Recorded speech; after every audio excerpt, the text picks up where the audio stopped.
ආචාර්ය පී.ඒ. ත්‍රිවන්දනීය මහත්මයා ප්‍රදාන සීලු දෙනාගේම අවසරයි.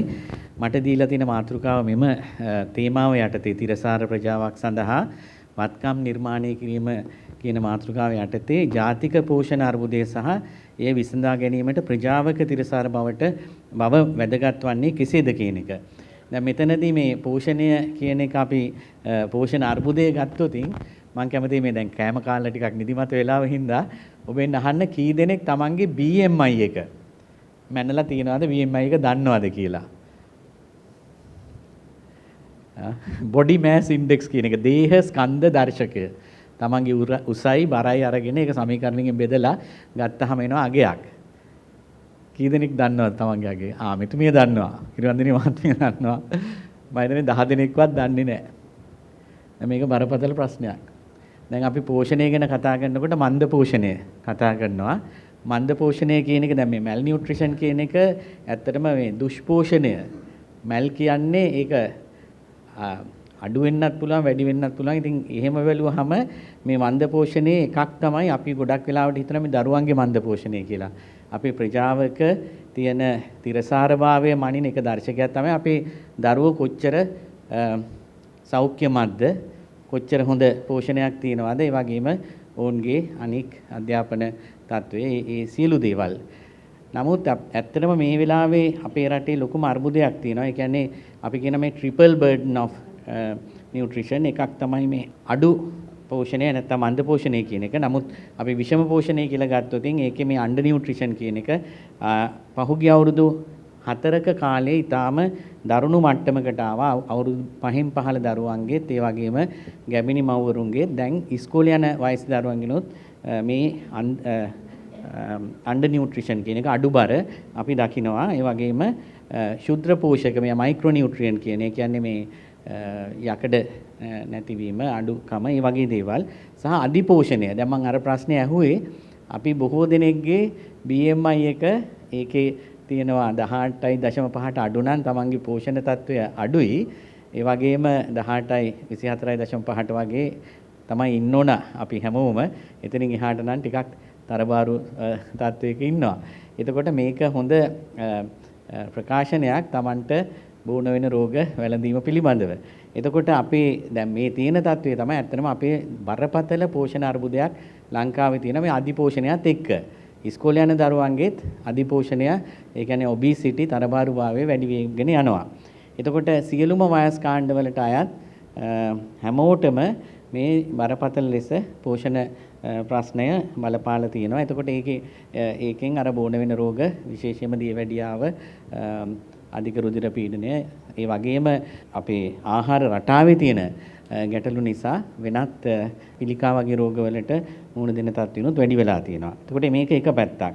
ඒ වගේම අපේ ඇත්තටම මේ දරුවන්ගේ මන්ද පෝෂණයේ තත්ත්වය බැලුවහම පහුගිය අවුරුදු 3 ඒක ඉතාම බරපතල තත්ත්වයකට ඒ කියන්නේ මන්ද පෝෂණය වැඩි වුණා. ඒක අර අපි කියන අඩුබර ප්‍රතිශතයේ තියෙන දරුවෝ විතරක් නෙවෙයි උග්‍ර කෘෂ බව. ඒ කියන්නේ දීර්ඝ කාලින උන්ට නිසි පෝෂණය නොලැබීම නිසා උන්ට තීව්‍ර ඒ සිවියර් ඇකියුට් මැල්නියුට්‍රිෂන් කියන තත්ත්වය ඒක හරීම දශම ගණනයි පහුගිය අවුරුදු දෙකේ අඩු වෙලා තියෙනවා. මේක බරපතල තත්ත්වයක්. මොකද ඒ දරුවෝ ඊට පස්සේ උන්ට මේ නිසි පෝෂණය නොලැබුණු නිසා මොලේ වර්ධනයත් ඒ වගේම සමාජීය මනෝසමාජීය වර්ධනයත් ශාරීරික වර්ධනයට අමතරව. එතකොට උන් ඉස්කෝලවල අපේ අධ්‍යාපන ඔවුන්ගේ මට්ටම බැලුවහමත් ගැටලුවක් තියෙනවා. දැන් ගිය අවුරුද්දේ 2024 O level results බැලුවොත් 7555ක් අපේ දරුවෝ වැඩ 9ම ෆේල්. විශ්වාස කරනවද? වැඩ 9ම ෆේල් 7555ක්. 24ක් එක්සෑම් එක ෆේල් 74යි පාස් වෙලා තියෙන්නේ. ඉතින් එතකොට ඒකට හේතු හොයාගෙන යනකොට සමාජීය හේතුන් තියෙන්නත් පුළුවන්. අනිත් එක තමයි මේ සෞඛ්‍ය සහ පෝෂණ ගැටලු. එතකොට අර ස්කූල් ඩ්‍රොප් අවුට් රේට් එක ඉස්කෝල වලින් හැලෙන සංඛ්‍යාව 120ක් කියලා කියනවා අධ්‍යාපන අමාත්‍යාංශයම. ඉතින් ඒ නිසා මේ හැම දෙයකම මේවා බැඳිලා තියෙනවා. එතකොට අපි ප්‍රජාවක තිරසාරභාවය ගන්නකොට ඒකේ සමාජ ආර්ථික සහ අනික් පාරිසරික තිරසාරභාවය කියන සියලුම දේ බැඳිලා තියෙනවා. ඒ වගේම දැන් මේකේ මම ඊටාම කෙටියෙන් අවසන් කළා ඊට පස්සේ සාකච්ඡාවට ප්‍රවේශ වෙන්නම්.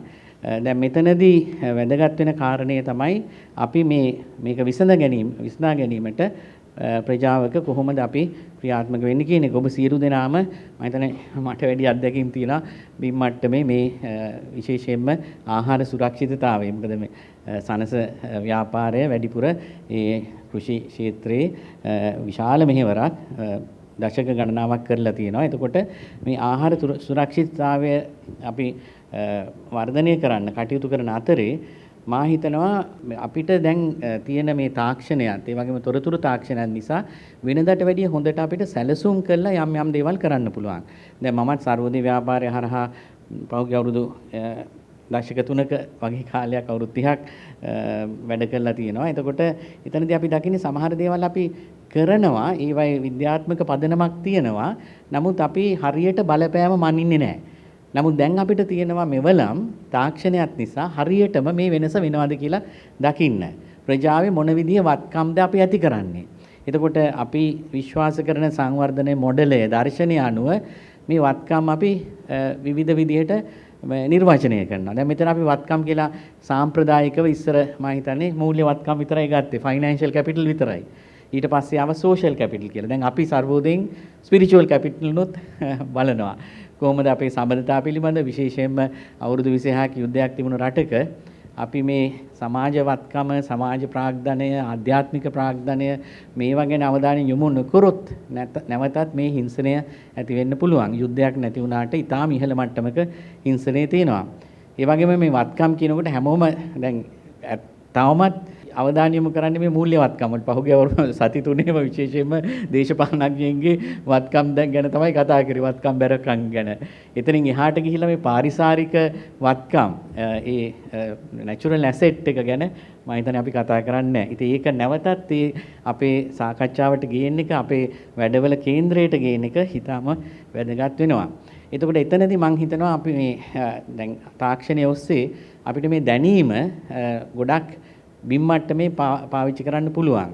අපේ ප්‍රජා විද්‍යාත්මක දත්ත, ඒ කියන්නේ ජනගහනය පිළිබඳ දත්ත 2024 සෙන්සස් එකේ ජන සංගණනයේ තොරතුරු තාම ඇවිල්ලා නැහැ. මූලික තොරතුරු බැලුවාම අපිට දැන් එන්නම ඒවා මයික්‍රෝ ලෙවල් එකේ ශුද්‍ර මට්ටමේ බිම් මට්ටමේ සැලසුම් කරන්න ඒවා ගන්න පුළුවන්.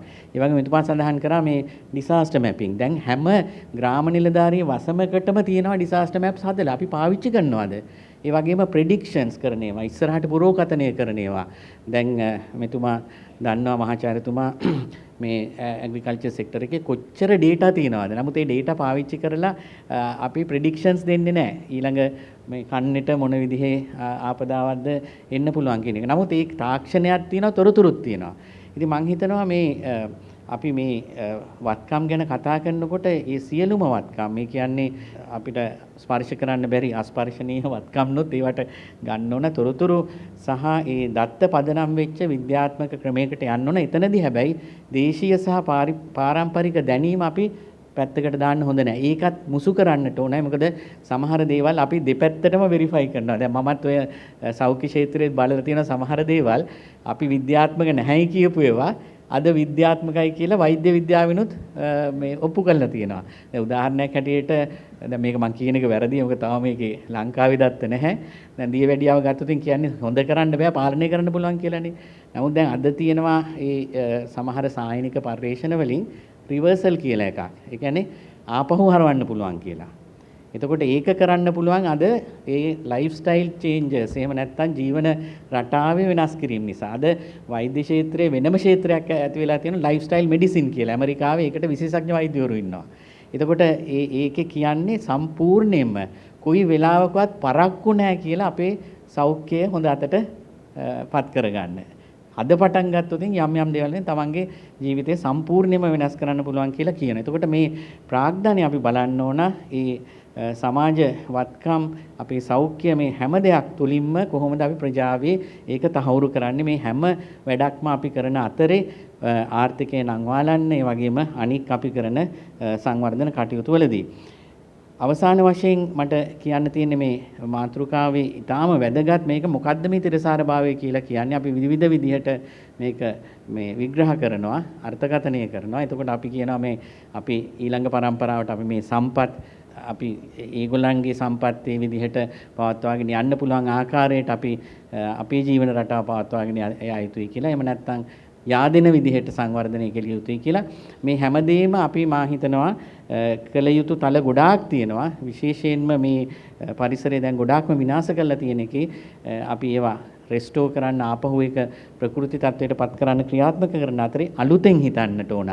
මම හිතන්නේ අපි පාවිච්චි කරන සමහර මෙවලම් සමහර ආකෘති මොඩල්ස් අදට ගැලපෙන්නේ නැහැ. ඒතකොට අපි තරුණ අයගේ අදහස් වලට අපි සමහරලාට අහුම්කම් දෙන්නෙත් නෑ. අද මම වැඩ කරනවා ඔය විවිධ ක්ෂේත්‍රවල තරුණ අය ඒගොල්ලෝ අපි හිතනවා ඔය ජෙන් Z ජෙනරේෂන් ඔය කියන අපි පත්තර වලින් දකින ජෙනරේෂන් එක නෙවෙයි. ඒගොල්ලන්ගෙත් ඉන්නවා ඊටාම හොඳ මේ වටිනාකම් තියෙන මේ රටට ලොකු සේවයක් කරන්න උවමනාව තියෙන ඒ වගේම හොඳ දැනීම තියෙන තරුණ ළමයි.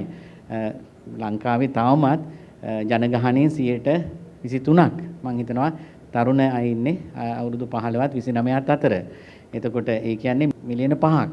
එතකොට ඒයින් අද බහුතරයක් හදන්නේ පිටරට යන්න. නමුත් ඒක යන්න බෑනේ 10%කට යන්න පුළුවන්. ඒක අනික් අයට අපි කොහොමද අවස්ථා නිර්මාණය කරන්නේ? ඒකට මේ තාක්ෂණයත් ඒ වගේම පරිසරයට මම හිතන්නේ ගොඩක් ඇලුම් කරන ජෛව විවිධත්වයට ඇලුම් කරන සතා සිව්පාට ආර්දරය කරන પરම්පරාවකුත් ඉන්නවා.